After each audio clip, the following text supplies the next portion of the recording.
नमस्कार दोस्तों, मैं हूं B R Saini. Spectrum online classes में आपका स्वागत करता हूं।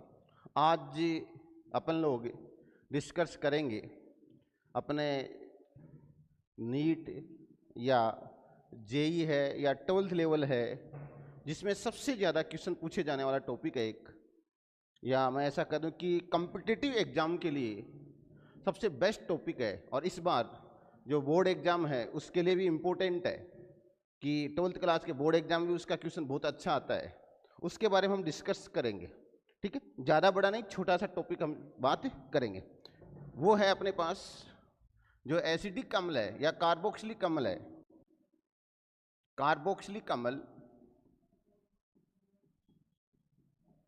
कार्बोक्सिलिक अम्ल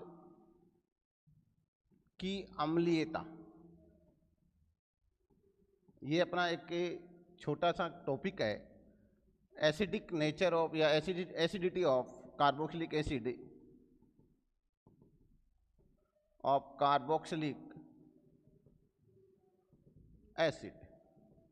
आज का बिंदु अपना ये, इसके बारे में छोटा सा डिस्कस करेंगे। देखिए, जनरल में बात करें कार्बोक्सिलिक एसिड, या ऐसा कहूँ कि C डबल बॉन्ड OH, ये इजी में प्रोटॉन रिलीज करेगा और आसानी से कार्बोक्सिलेट आयन में कन्वर्ट हो जाएगा। इसका नाम है कार्बोक्सिलेट आयन। क्या नाम है? Carboxylate ion.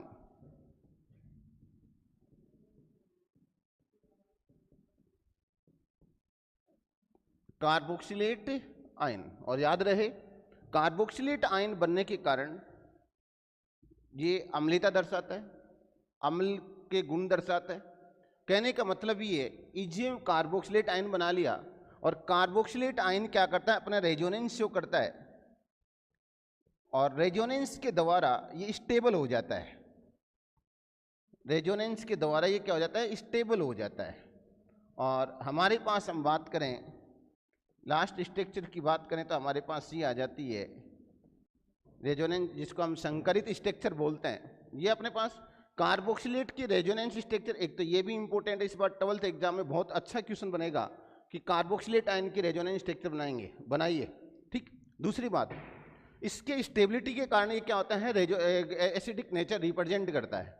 अब बात करें कि क्या हो गया, जैसे कंपैरिजन इसका कंपैरिजन हम हमारे पास एरोमेटिक कंपाउंड जो फिनोल है उसके साथ किया जाए, तो फिनोल भी क्या करता है? प्रोटॉन रिलीज कर देता है, और प्रोटॉन रिलीज करके ये भी फिनोक्साइड आयन कन्वर्ट बना लेता है, यानी ये भी एसिडिक नेचर रिप्रेजेंट करेगा।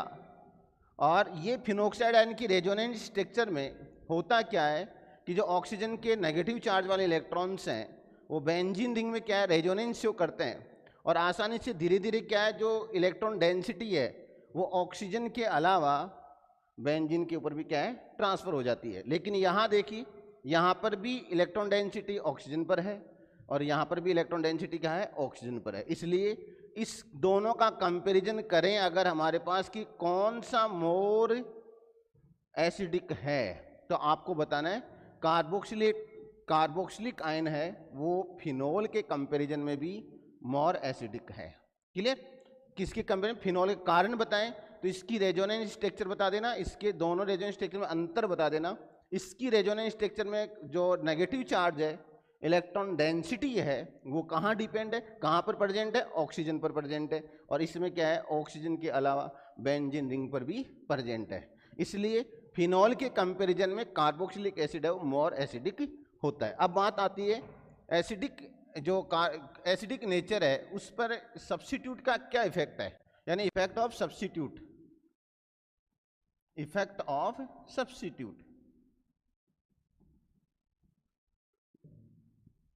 सब्स्टिट्यूट का क्या इफेक्ट है? तो बता दूं कि यहां पर सब्स्टिट्यूट हैं वो दो प्रकार के हैं, दो प्रकार के इफेक्ट शो करते हैं। दो प्रकार के हैं, एक तो प्लस आई इफेक्ट शो करता है और एक माइनस आई इफेक्ट शो करते हैं। यानी जो सब्स्टिट्यूट हैं वो दो प्रकार के इफेक्ट शो करेंगे, एक तो प्लस आई और एक माइनस आई। प्लस आई वाले में हमें याद रखें तो एल्काइल ग्रुप टोटल जैसे CH3 है, इसके अलावा C2H5 है, C3H7 है, और साथ में OCH3 है। फिनोक्साइड आयन भी इसके अपने पास एल्कोक्साइड आयन भी इसमें कम सम्मिलित किया गया। अगर ये प्रेजेंट है तो अम्लीयता में कमी आती है। मैं ऐसा कह दूं कि अम्लीयता है वो direct inversely proportional two plus I effect. अगर ये ग्रुप प्रेजेंट रहेंगे तो अम्लीयता में क्या आएगी, कमी आएगी। ठीक है, कौन से ग्रुप, CH3, C2H5, C3H7 और OCH3। याद रहे नंबर ऑफ कार्बन इंक्रीज हो रहे हैं तो प्लस आई इफेक्ट भी इंक्रीज हो रहा है। नंबर ऑफ कार्बन अगर इंक्रीज हो रहे हैं तो प्लस आई इफेक्ट भी क्या हो रहा है, इंक्रीज हो रहा है। ठीक है, अगर मान लो इसके अंदर जैसे मैं कह दूं NO2 है, सबसे ज्यादा इफेक्ट ये है, सारे हेलोजन है, इसके अलावा अदर जो भी ग्रुप आते हैं इसके अंदर वो सारे क्या करते हैं, माइनस आई इफेक्ट शो करेंगे। और अम्लीयता है, जो अम्लीयता है वो डायरेक्ट समानुपाती माइनस आई इफेक्ट है। ये प्रेजेंट रहेंगे तो अम्लीयता में वृद्धि होगी, और ये प्रेजेंट रहेंगे तो अम्लीयता में क्या रहेगी, कमी आएगी। एसिडिक नेचर में क्या आएगी, कमी आएगी। अब देखो कैसे क्या करना, अपने को एक्सप्लेन करके बताना है। जैसे मान लो आपको पास ये आ जाए, हमारे पास है HCOOH और एक हमारे पास है CH3COOH। बेटा इसका नाम सामान्य नाम बात करें तो फॉर्मिक एसिड, फॉर्मिक अम्ल जो एंट में पाया जाता है। इसके अलावा ये है एसिटिक एसिड। अकबर कई बार क्या है, कंपटीशन में मान लो या 12th के पेपर में बहुत अच्छा क्वेश्चन आता है कि मोर एसिडिक देन, यानी फॉर्मिक एसिड है वो more acidic then carboxylic acid या एसिटिक एसिड। वाई, कहने का मतलब ये ज्यादा एसिडिक है, इसके कंपैरिजन में ऐसा क्यों है, ऐसा क्यों है, ये अपने को बताना है। ठीक है, इसका रीजन समझना। देखो यहाँ ये कार्बोक्सिलिक एसिड वाला कार्बन है, इससे क्या जुड़ा हुआ है अपने पास, हम कहेंगे सर हाइड्रोजन जुड़ा हुआ है। और यहाँ पर कार्बोक्सिलिक वाला कार्बन से क्या जुड़ा हुआ है, एल्किल ग्रुप जुड़ा हुआ है। अब ये हाइड्रोजन है वो ना तो प्लस आई शो करता है ना माइनस आई शो करता है, दोनों इफेक्ट शो नहीं करता है। लेकिन ये क्या करता है, प्लस आई इफेक्ट शो करता है, प्लस आई इफेक्ट शो करेगा। अब प्लस आई इफेक्ट शो करेगा तो क्या इफेक्ट पड़ेगा अपने दिमाग में, ऐसा होगा क्या, ताकि इसकी जो अम्लीयता है वो कम हो रही, कारण समझाता हूं कैसे। C double bond O OH CH3 plus I का मतलब इलेक्ट्रॉन डोनर ग्रुप है, इलेक्ट्रॉन डोनेट करेगा। जैसे इलेक्ट्रॉन डोनेट करेगा तो इस कार्बन के पास इलेक्ट्रॉन डेंसिटी क्या हो जाएगी, ज्यादा, और ज्यादा होते ही ये इलेक्ट्रॉन क्या करता है, ये बॉन्ड को ब्रेक कर सकता है, ये कर सकता है। तो H प्लस का यहाँ से H प्लस है वो क्या है, त्यागे नहीं जाएंगे, H प्लस यहाँ से रिमूव नहीं होगा। H प्लस रिमूव होने में जितनी ज्यादा दिक्कत आएगी, एसिडिक नेचर उतना ही क्या आएगा, कम हो जाएगा। क्लियर। तो अपने को याद रखना है कि इसके प्लस आई प्रभाव के कारण ये इस कार्बन की इलेक्ट्रॉन डेंसिटी को इंक्रीज करता है, जिससे क्या है, ये बॉन्ड ब्रेक होने की संभावना ज्यादा हो जाती है, ना कि ये बॉन्ड ब्रेक। और एसिडिक नेचर क्या है, इस बॉन्ड को शो करता है। क्लियर बात, याद है। तो आपसे क्वेश्चन पूछा जाए कि इसकी एसिडिक नेचर ज्यादा है, क्यों है, तो आपको बताना है कि फॉर्मिक अम्ल में हाइड्रोजन जुड़ा हुआ है कार्बन एसिड से, वो ना तो प्लस आई दर्शाता है ना माइनस। जबकि एसिटिक अम्ल में क्या है, मिथाइल ग्रुप जुड़ा हुआ है जो प्लस आई इफेक्ट शो करेगा, जिससे क्या है, इस कार्बन की इलेक्ट्रॉन डेंसिटी में इंक्रीज हो जाएगा। और इंक्रीज होगा तो क्या, प्रोटॉन रिलीज होना मुश्किल हो जाएगा। प्रोटॉन का रिलीज यानी प्रोटॉन यहाँ से रिमूव होना क्या हो जाएगा, मुश्किल, यानी प्रोटॉन का रिमूव नहीं होगा। तो एसिडिक नेचर क्या हो जाएगा, कम। और जैसे जैसे कार्बन बढ़ते जाएंगे एसिडिक नेचर कम होता जाएगा। क्लियर। पहली बात तो ये। दूसरी बात अपने पास जस्ट और बात करें कि इसी में और लें, मान लो हमारे पास एसिटिक एसिड दे दिया गया। अब इस एसिड से यहां हम दूसरा ग्रुप जोड़ दें, जैसे NO2 जोड़ दिया गया, फिर COOH, फिर यहां गया CH2F जोड़ा गया COOH। पूछा गया मोर एसिडिक कौन है, सबसे ज्यादा एसिडिक।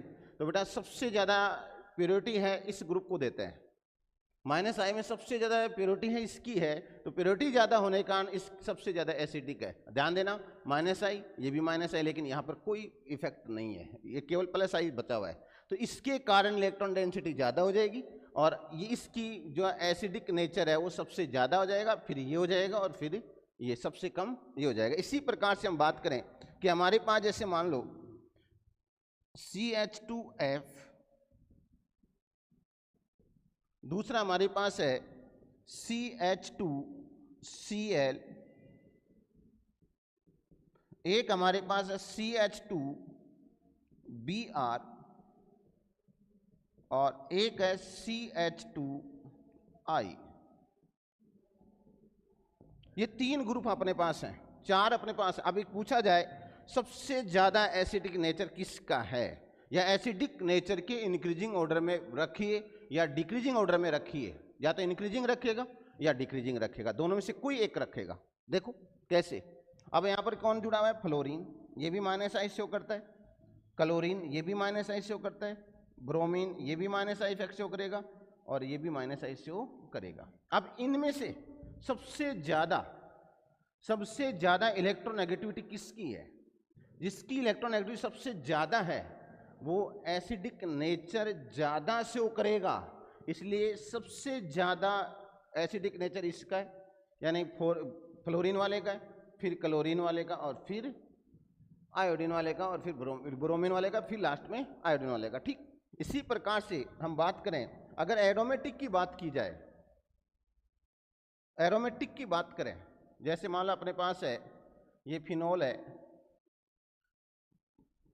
यहाँ कार्बोक्सिलिक एसिड है, एरोमेटिक कार्बो एसिड है, इससे अगर ये जुड़ा है एक साथ में कह दिया जाए मिथाइल ग्रुप वाला जुड़ा हुआ है, या ऐसा कहें कि CH3 जुड़ा हुआ है और एक अपने पास COO